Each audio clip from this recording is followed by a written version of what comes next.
Hey guys, in this video we're going to call out 717 solves for flexing a fake off-white belt. Now if you scroll down far enough on his Instagram, you're going to find this picture. And to the untrained eye, you might think, oh, this belt is real. But if you've watched my previous video, you know that the number one way of telling whether a belt is fake or real is a letter spacing. So if you had a have a look here, the first few letters, they look okay, but when we come to the G and H, it's a massive gap, and then the H and T, there's a tiny gap.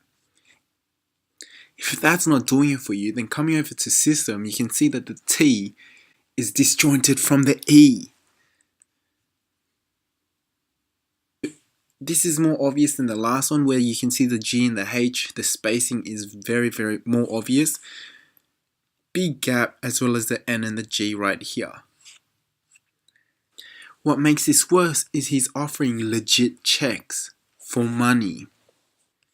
I don't mean any disrespect to this person, but whenever I see fake flexing, I'm gonna call them out for it.